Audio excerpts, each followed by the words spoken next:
I said, in track cycling, we have the world junior champions with us, and we are doing very well in Asia. We have a lot of medals in at the Asian level. We have our riders doing very well at the junior world level. Mr. Onkar Singh is the General Secretary of the Asian Cycling Confederation, which 45 countries in Asia are governed by this body. So India is a major player in cycling in Asia and in the world today. I hold the record of being the youngest rider in the nationals, also a junior rider, creating senior records. I created 4 senior national records being a junior. That has never happened in earlier. It's never happened till today. Sports is one thing that teaches you not only to handle success, it also teaches you how to handle failure. That is the benefit of sport. Every person, if you are in this world, you're not here just to waste some time or just to add weight to planet Earth. You are here because there's a purpose, and the purpose is to be successful. If you are not successful, then there's something wrong with you. Hello viewers, join us for an insightful episode of Sport is Life. Please like, share and subscribe our channel. Today we're going to sit down with Mr. Maxwell Trevor, a seasoned cycling coach. I think seasoned is an understatement here. He has more than 4 decades of coaching experience. He has been the national cycling champion for 10 consecutive years, a record that still holds. He has taken part in many Asian and world championships. From training techniques to building endurance and navigating the evolving world of cycle, this episode is packed with tips, stories and expert advice for cyclists at every level. Whether you're a beginner or aiming to go pro, this is an episode you won't want to miss. Okay. Maxwell sir, thank you so much for talking to Sport is Life. Personally sir, it's an honor for me, for you to doing this podcast with me. Thank you so much, and I'm sure it's be one of those great podcasts for Sport is Life sir. So thank you so much. Thank you, Mani, for having me over. I think you're doing a great job, and this is what the need of the hour is, where people like you take sport to the next level. Thank you, sir. Thank you. Sir, I want to start off by asking you on a cycling point of view. These days, I don't know if I'm seeing so much about cycling on social media or even in the televisions when there's so many events happening across the world. So where do you see currently cycling is in India, sir? At what point are we here? Cycling in India in the last 10 to 15 years has come a long way. We have something called the UCI ranking, world ranking. The UCI is the world governing body for cycling. And 15 years ago, Indian cyclists used to figure way down in the list of world ranking. In fact, if there was 200 in the list, it would be easier to search for Indian riders from the bottom. But today, we have world champions with us, world junior champions. We have world medal holders in India. And if you check the UCI ranking, cyclists are way above in the ranking. Probably you'll see them in the first 5 or 10 of the world ranking. So cycling has definitely come a long way. Track cycling has definitely come a long way in the world. However, road we are still lacking behind, and there's a reason for that. The reason for road cycling not making it big is we do not have training facilities on road. You're aware of the traffic, and cyclists need a highway. So let's take any major city. Let's take Hyderabad, for example. If I need to train my riders on road, I have to move out 30 kilometers out of the city to start the training. And if I'm training children, I don't have that much of time because they have to go to school, they have to go to college. So this is one of the major reasons where we are not making it big in road cycling, because we don't have private roads for training purpose of cycling. Whereas track training is much different. You don't need to go out on the highways, and you have your velodromes. So track has really improved, and the National Federation, the Cycling Federation of India, is doing a great job in promoting the sport, on bringing it on the world platform. Likewise, the Khelo India project is another great project. So things are really falling in place, and I see cycling in India as a big sport, and my ambition and aim is to see cycling on par with cricket. We just hope for that, sir. And that's what we want. Every sport create that opportunities, create that awareness among kids to pick it up, isn't it? So you just now pointed out about road cycling and track cycling, isn't it?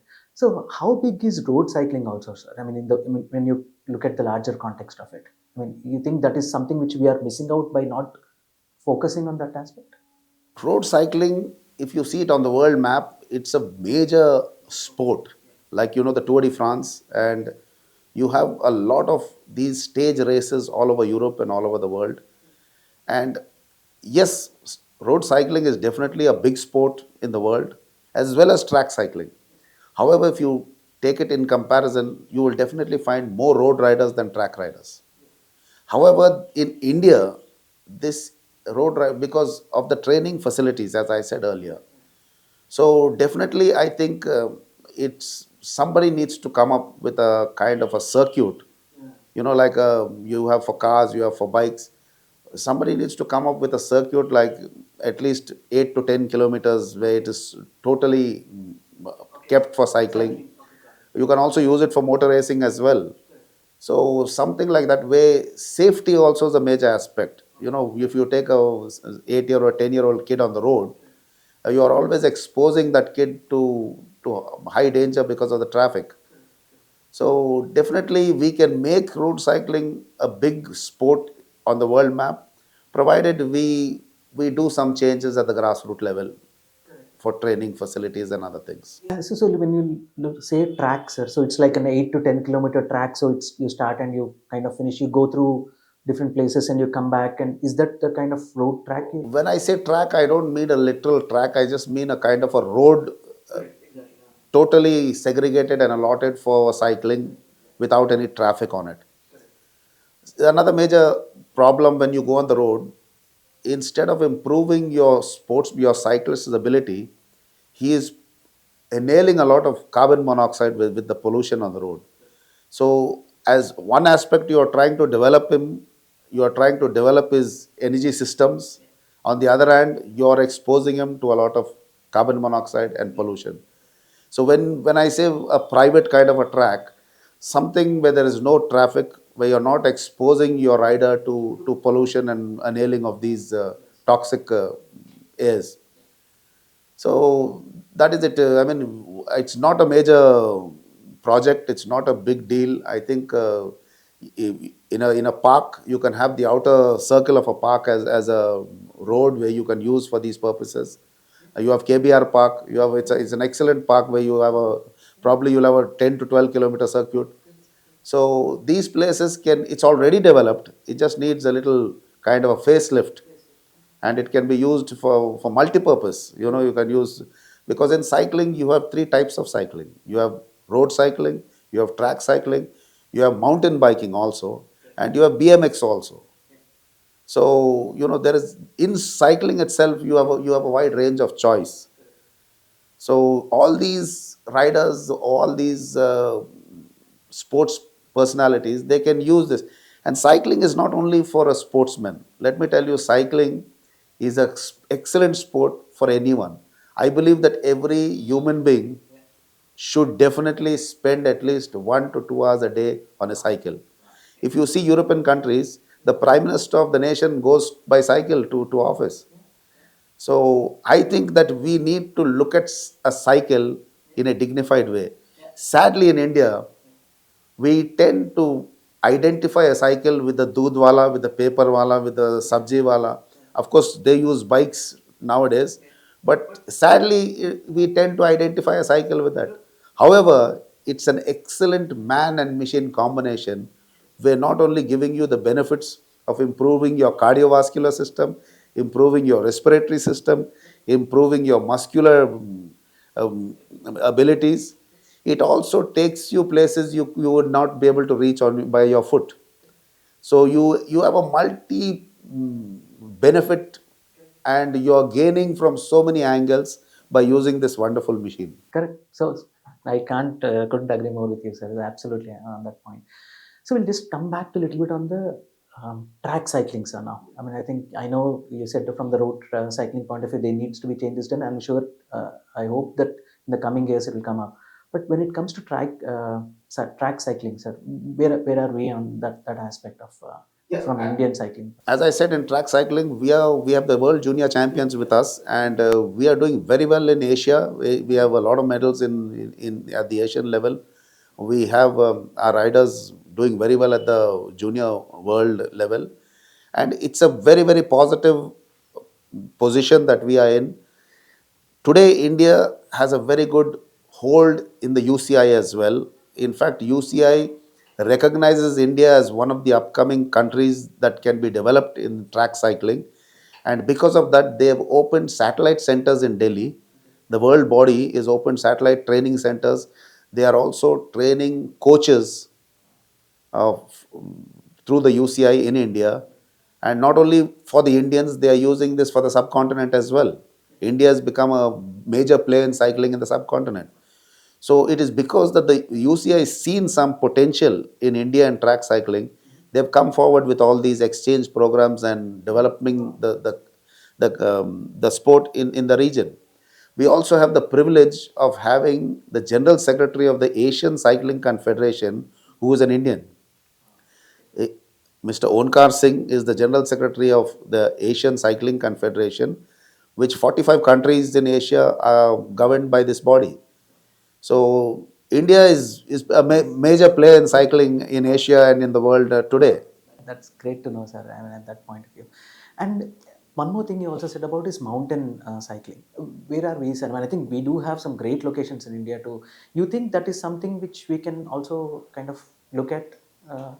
Does that also has that particular sport stage at a world level? Yes, it is an Olympic sport, and it is a very new sport in India. For the first time, it's being introduced in the Uttarakhand National Games. Mountain bike is the first time it's going to be introduced. In India, we have excellent locations. I'm just back from Arunachal Pradesh, and we had an event there. It was on the border of China. It was a high altitude event. It is such an excellent place for training of mountain biking that for a moment, I think if you expose this area and this location around the world, probably you'll get cyclists from other countries coming to train in India as well. I think we as Indians, we don't do enough to publicize our nation. We have some beautiful locations, and we don't bring it out and show it to the world. So I think cycling is one sport that does this because we go where no people go by foot, especially mountain biking. If you see the trails that mountain bikes go upon, it is even difficult to go by foot. So that's what I say. It's a wonderful machine. It can take you where your feet can't take you. So we have so much from the sport, and we have so much in India to make this sport one of the major hubs in the world. India can be a cycling hub of the world. Absolutely, sir. I just can't wait for us to get there, and I'm sure like it's getting there, and I'm sure sir, there are opportunities being created, and I'm sure it will get there. Sir, I was talking in the introduction about how you started. I mean, when you started like close to 4 decades ago, or more than that, and how you represented national for 10 consecutive years as a cycling champion. I just want you to go revisit, sir. How did cycling happen for you? How did it all start? It was the 70s, the 1970s. My brother was also a cyclist. He was a national cyclist. But at that time, cycling equipment was not available. These are racing cycles. They are not manufactured in India. Even today, they are not manufactured in India. But it's easily available today. But back then, even if you had the money, it was very difficult to get a cycle. However, I was not in a position like that. I grew up in a family with six siblings, five brothers and one sister. My father was the only earning member, and to take care of six kids' education and their basic needs, it was not an easy task. So, as much as I had my mind focused on becoming a cyclist, my situation was trying to draw me back. That's why I always say it is very important to have a strong mind. But in my mind, I was very sure that I will make it big. And there was absolutely nothing that was visible. There was nothing in the natural that I could see that can take me even to a state level or district level. I did not have a cycling shorts. I did not have a cycling jersey. I had, at those days, we used to get canvas shoes. I don't know if you remember, it was canvas shoes. And when the canvas shoe used to get worn out and a hole comes in the bottom, we used to take it to the cobbler, the mochi, and he used to cut a piece of a tire, a vehicle tire, and he used to stick it to that, and we used to use that till the top goes. So that was the kind of situation that I was in. And now they had a race in my colony on the 15th of August. It was a race that they used to have every 15th of August and every 26th of Jan. It was basically like a 3 kilometer race within the colony. So I wanted to take part in that. I did not have a cycle, I did not have anything. So in those days, we used to get these taxi cycles, cycles on hire. We used to get it for 25 paisa for 1 hour. And the day the race, 15th August, there was no cycle available because people used to stand in the front of the shop waiting for the shop to open. And they used to take it. There was a line there. There was not enough cycles. There were many more riders. So I thought that even there, I'm not going to get a chance. And at that time, I did not have 1 rupee 25 paisa to take it for a day. To take it for 24 hours was 1 rupee 25 paisa. So I took the cycle on the 14th of August, not knowing how to pay it back also. And I had the cycle one day in advance. I went as I was. When I went on the start line, the organizers told me, "You are too young. This is for 16 years and above. You are below 16 years. We cannot allow you to take part."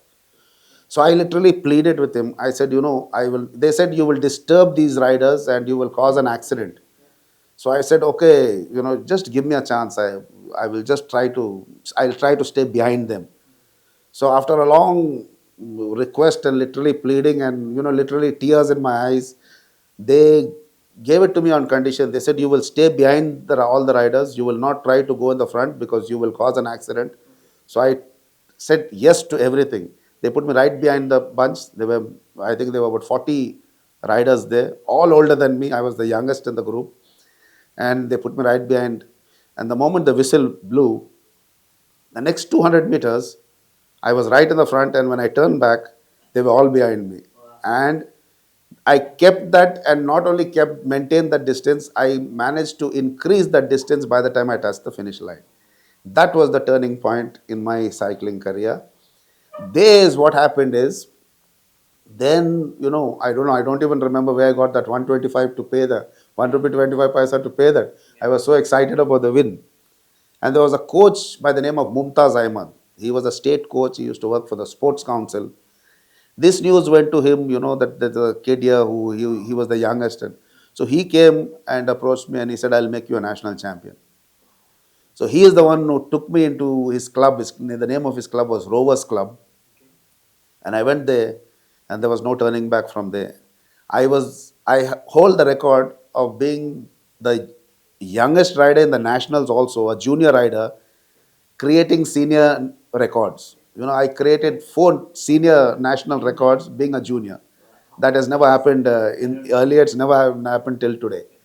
So there again, when I come back, it was only my strong mind. I had all reason to give up saying I have nothing, because it was the fact. I had nothing.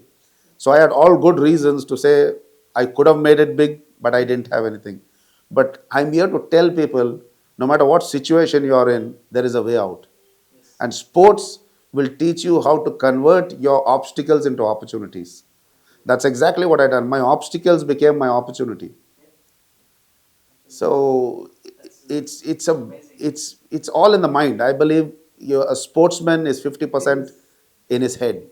Or maybe more, sir. Nowadays they say it is a lot more. It is like you say just now, sir, it is the love for that sport, isn't it? That is that one thing which drove you to, you're not worried about what's the other things happening around you. It's just that you wanted to cycle, isn't it? Exactly.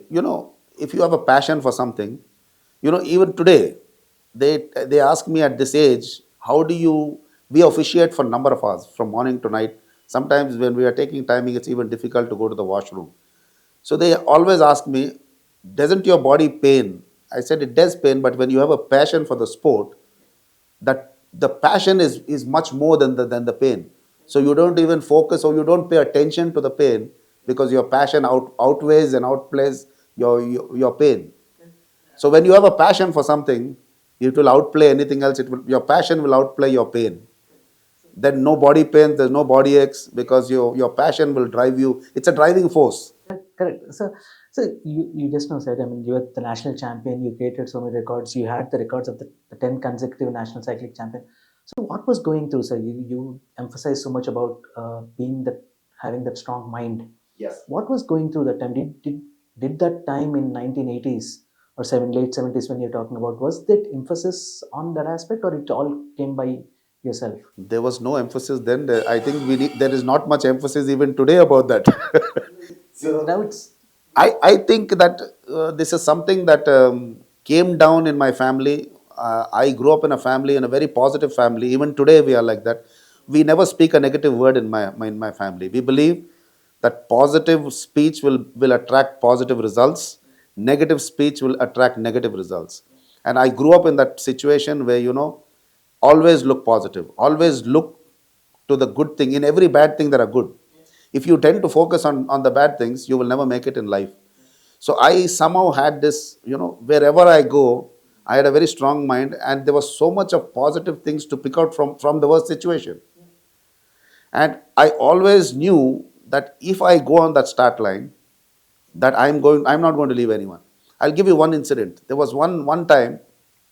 Now, because of me, my other two brothers also came into the sport. We were, although I was the youngest in the family, once I came in, my other two brothers came in, and we all four of us got appointments in the railway through sports quota. So, so we were four sportsmen, four cyclists from one family, and there was one nationals in one particular event. My foot had come out. You strap your legs to the pedal, and once it comes out, you're not given a restart. So in that particular event, I was not given a restart, and my brother got a third place. If not, he would have been fourth. So my coach came and told me, I think it's all happened for the best. Your brother got a bronze medal. So these were the words I told him. I said, Ostad, agar mera baap line pe bhi aaya to main nahi chhodunga. So I said, my on the line, nobody is my relation. Even my father comes there, I'm not going to leave him. So that is the kind of passion and that is the kind of fighting spirit I had. And I was very disciplined. I was a very disciplined sportsman. I never slept late. I tried to eat within, although we had no knowledge about nutrition. In those days, we had a very wrong concept of food. We had a very wrong concept of sweet. We done all the wrong concepts we had, but for some reason, I had some basic things that was right. Sleep early, wake up early, eat in time, whatever you're eating. Get your machine prepared. I always 2 days, 3 days before the event, I would check and recheck. I would check every nut. I would literally clean the chain, lubricate the chain. I would go to every minute, and it came. I done all this with pleasure. It was not something I done with pain. I was just, as the competition came closer, I just could not wait for that. Even now my hair is standing. When I talk about it. So the eagerness to get into that competition was so much that the time, every hour toward closer to the competition seemed like, it's so much of time, because I was just waiting and waiting. And I think that is what is lacking now. The people have become too casual, sportsmen have become too casual. I think they need to be more aggressive. They need to be more, I call it the killer instinct. When you get to that line, nobody is your friend. The moment you cross the line, the moment I cross the line, we would meet, we would put hands around.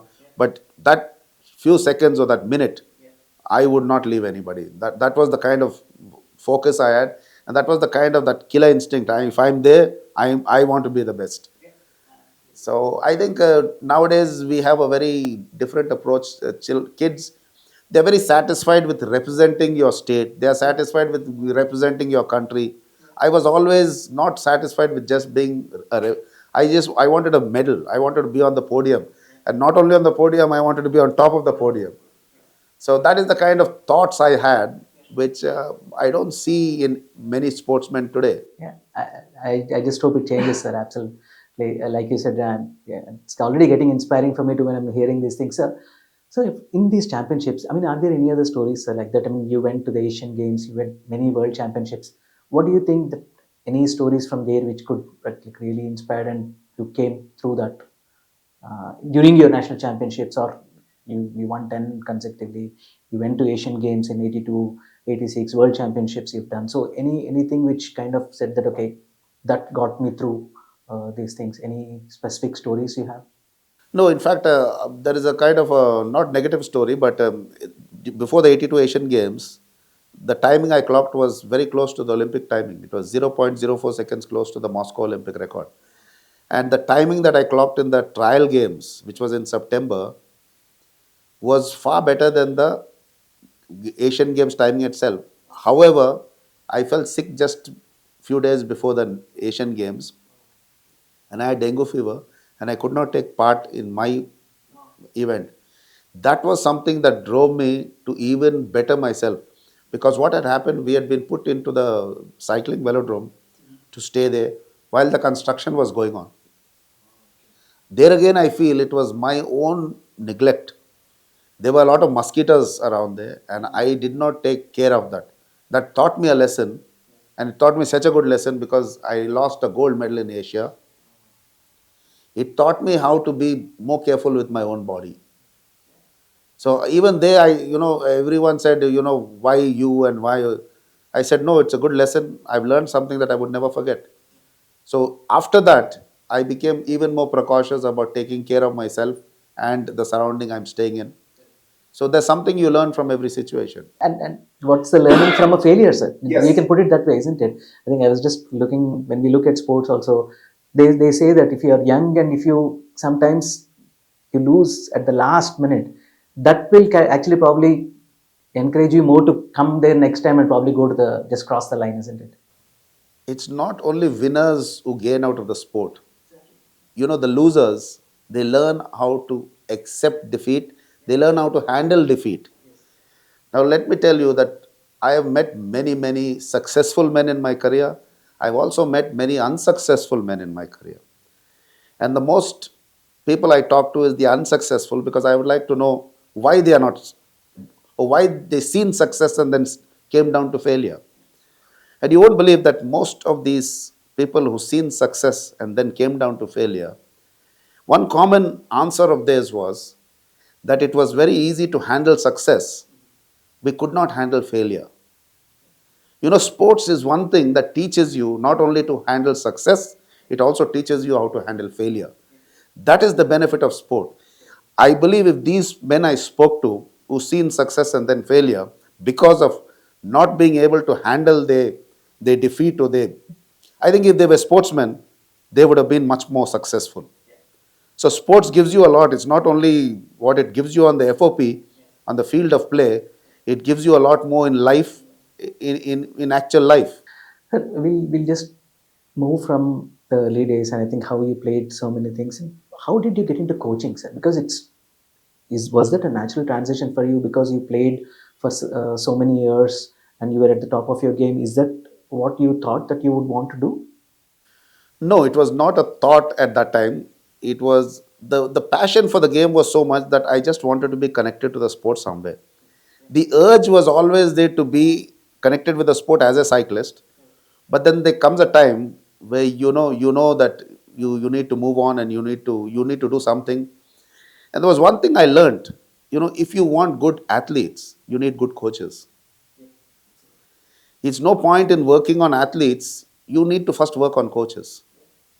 And I said, if I need to produce athletes, or anyone needs to produce athletes, they need to educate themselves. Now, I have seen a lot of change in the sport in my whole career. There was a time where there was no science in sport. In my time, now it is all science and sport.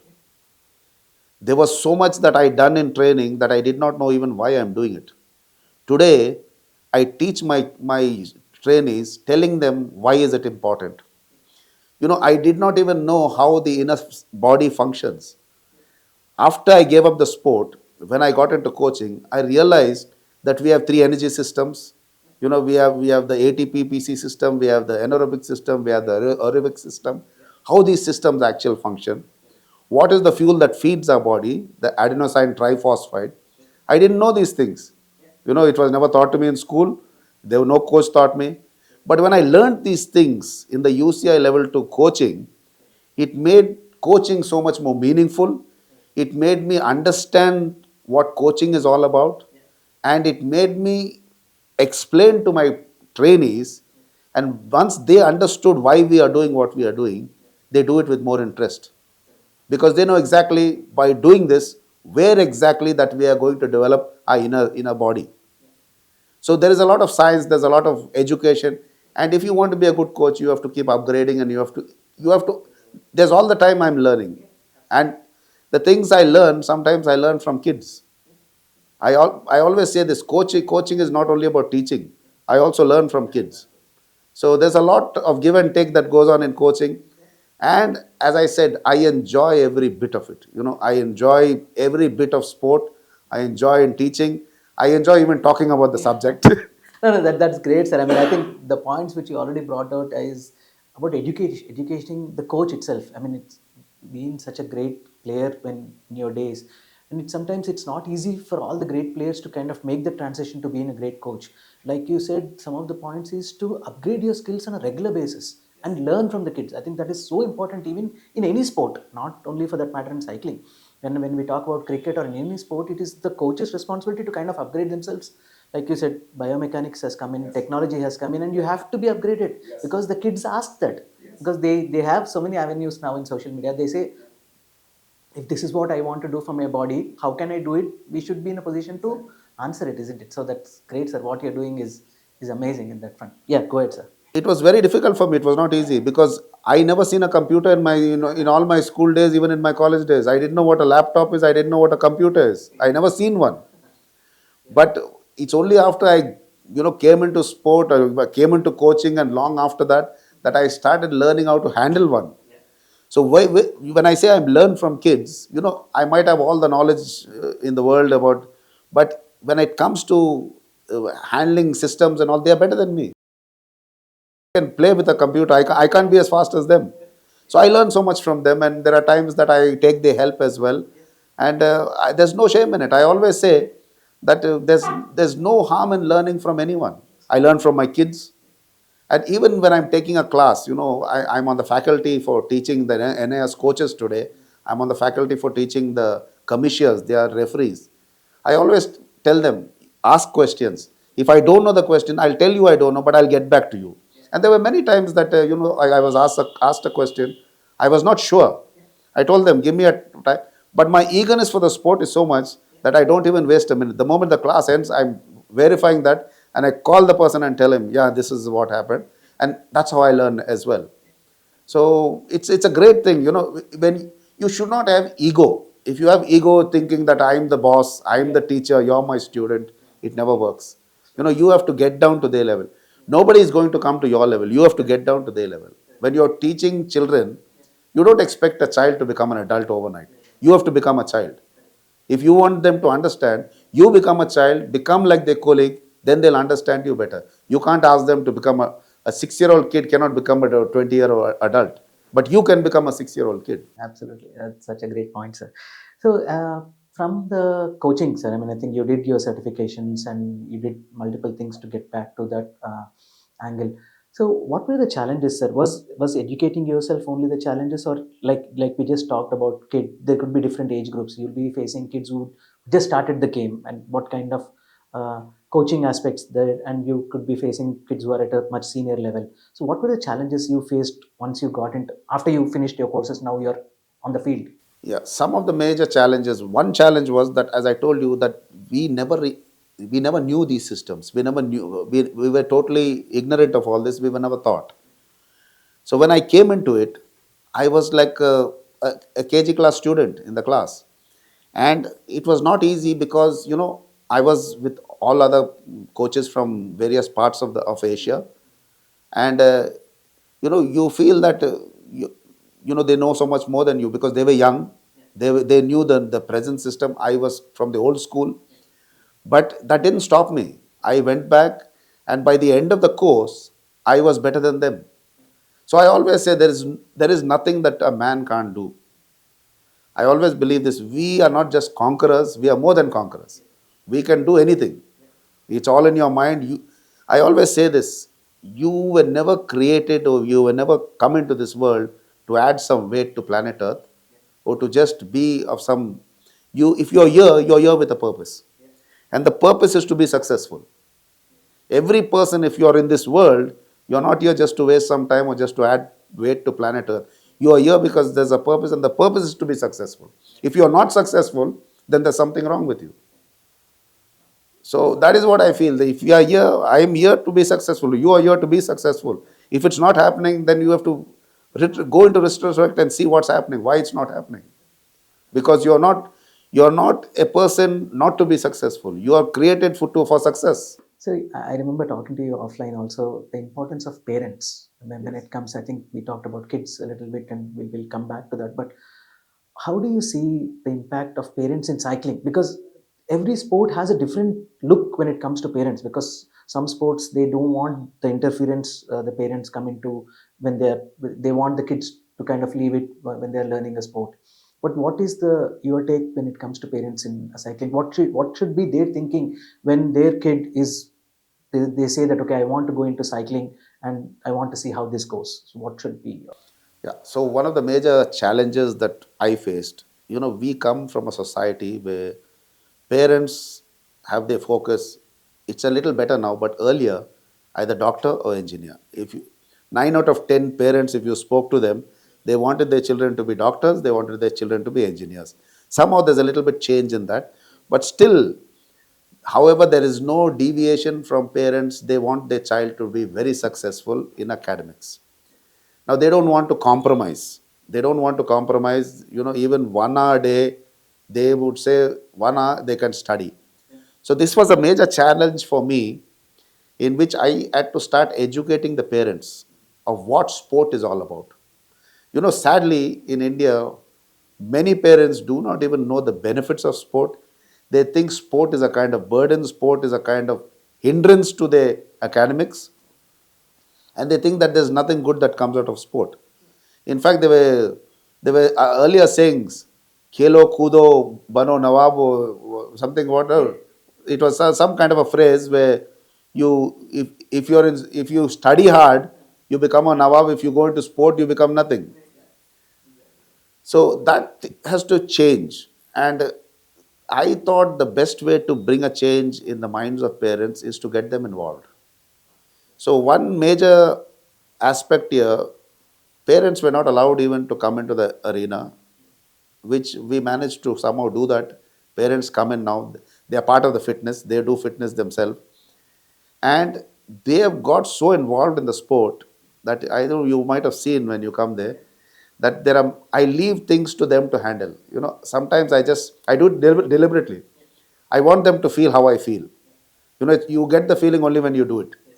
So, when you're transforming a child's life, it's a great thing. The feeling is great. It's not a great thing. I mean, it's not something to boast about. The feeling of transforming somebody's life for the better is a great feeling. And that is the feeling I get every day. I want these parents to get that same feeling. When you're transforming a child, is like water. He doesn't make a man of himself. He just learns what you teach him. Water, whatever container it will take the shape that you put it in. Who is responsible for a child? It's we who are responsible. If you don't teach him the right things, he will do the wrong things. And then you don't expect him not to do the wrong things if you did not teach him the right things. After you teach him the right things and he does the wrong things, then you have a reason to scold him. You are not supposed to do that. You are supposed to do this. But you first teach him. That is my concept. Teach the child the right things. We don't focus just on sport. We focus on all-round development. We focus on their thinking, on their nutrition, on respecting the parents. There's something that I teach my kids, that I ask them, do you are you a team member? Do you play teamwork in the house? They don't even know what I'm talking about. What is that? So I said, teamwork is not only on the field. Teamwork in the house is, if your father is cleaning his two-wheeler or is cleaning his car and you are sitting with your phone or sitting on TV, that is not teamwork.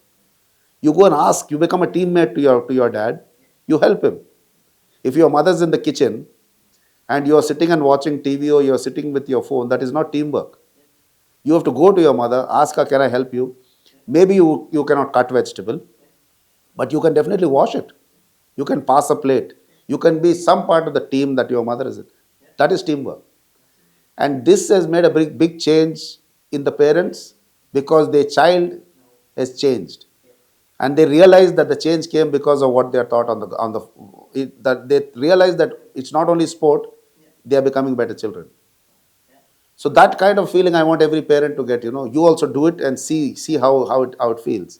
How the response from a parent's perspective? I know you said some of the parents have also done the coaching certification, isn't it? So has the response been largely positive from? Tremendous, much more than what I expected. My expectation was at least if 50%, if I can get the message across to 50%, I think I've done a good job. But I think it is almost 90%, or I can say even more. Every parent is, they've got so I. There's one thing I never ask people to come. They are just join in. Today we have, when I conduct an event, I get 100 people coming forward to help me. I don't ask. I just say this is what needs to be done. It is, while you're teaching the children, you're not only teaching children. Parents also are learning. So when I tell a child you have to be a good teammate to your father, to your mother, there's something going through the parent's mind. I need to be a teammate somewhere else. So they become a teammate. Whoever they become a teammate to me, they become a teammate to the. And there's so much of positive thinking, and there's so much of positive results that everyone notice it. Parents also begin to notice it, and I always say there is so much in sport that you gain. If nothing, you become fit. You meet beautiful people. In the process, I met some beautiful people. These parents, they are the most wonderful people I've ever met. And we formed a new community. We are working together. It's always, a team. I always say this: a great team can fulfill any big dream, and teamwork is most important.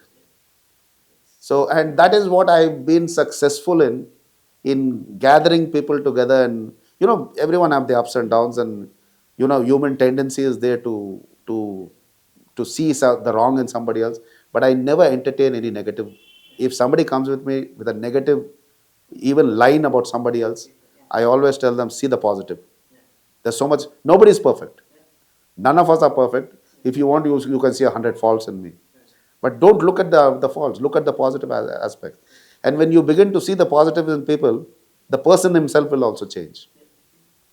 And what I've been implementing, the results is tremendous. And that is the certificate. Not, I don't need certification, but that is the satisfaction. Yeah, that is the satisfaction. Absolutely. So also, one of the aspects what the parents look at is, okay, my kid has started now. Okay, what is the pathway? What is the roadmap now?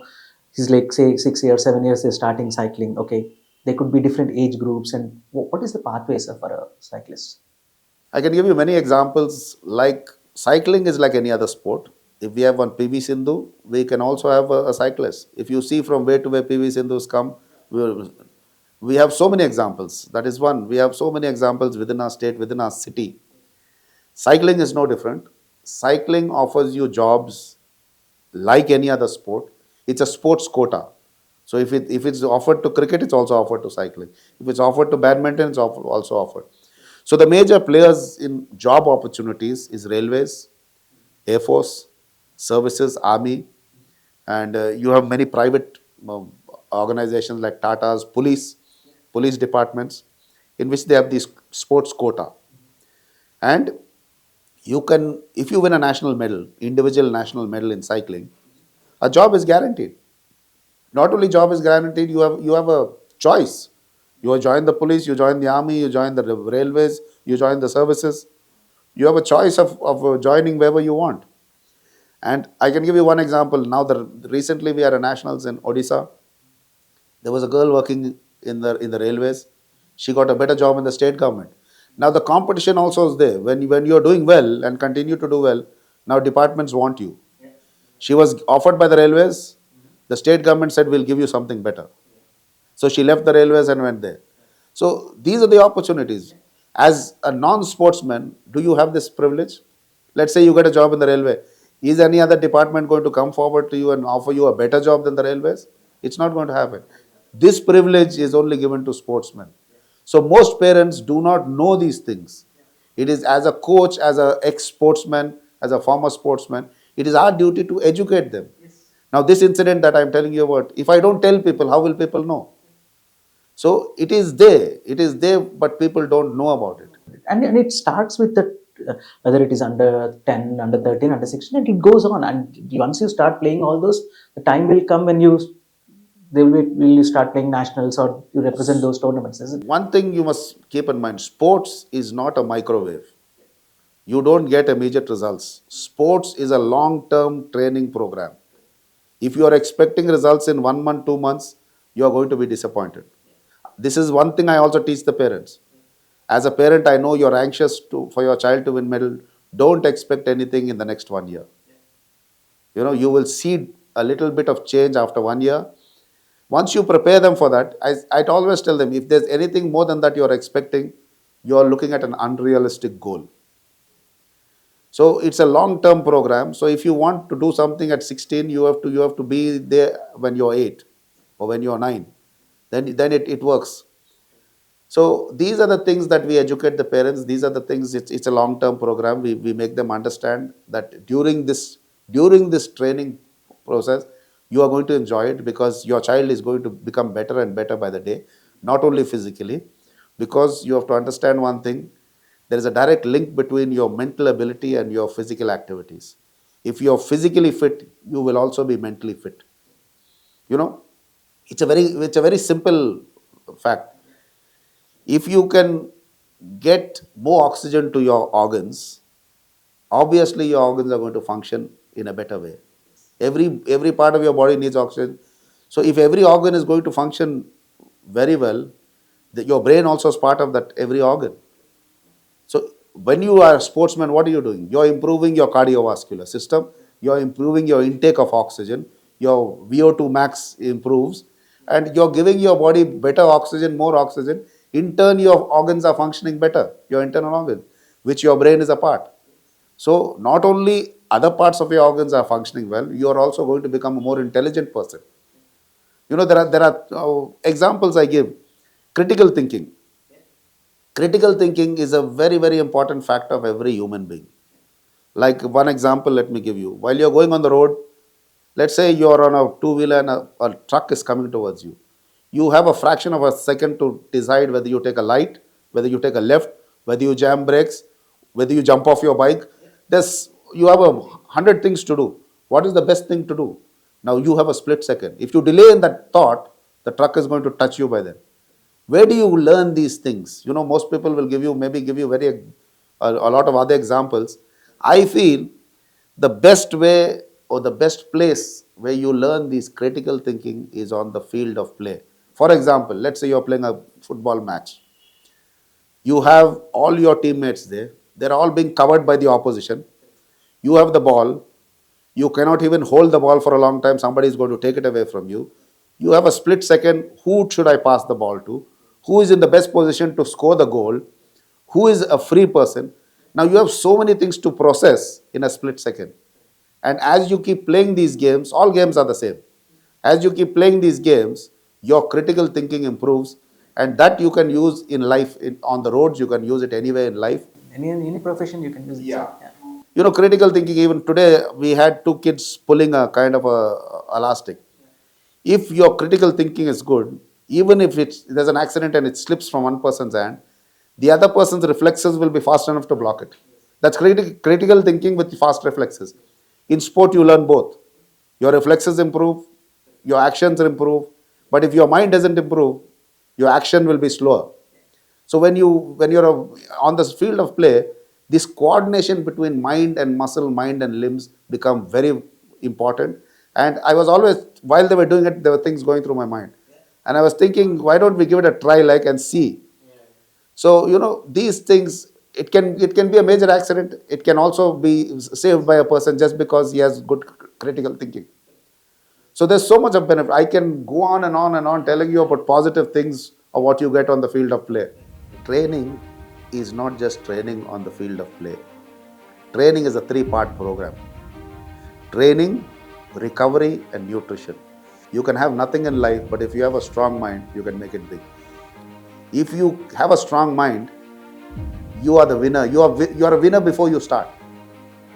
You can be the greatest champion, and if you think you're a loser on the line, you've lost the race already. So never give up.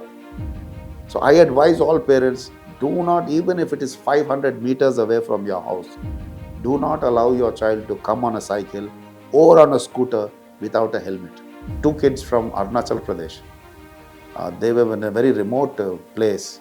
We identified them and brought them to my academy and then trained them for a year. And then they performed well. We recommended them to the government. And in a span of 1 year, he is the youth national champion today. He is just 13 years old. His name is Tari Jinjing. He got recognition and admiration from the Arunachal government because he's the first one to win a gold medal, or win a medal in cycling. So the main purpose of what we do here is we try to bring awareness of the sport in the masses. We try to focus on the underprivileged children. We train all types of children, but we have a special focus on children who can't afford it, to children. So we take care of them. We provide the cycles, the helmets, the shoes, everything to kids like that at the academy.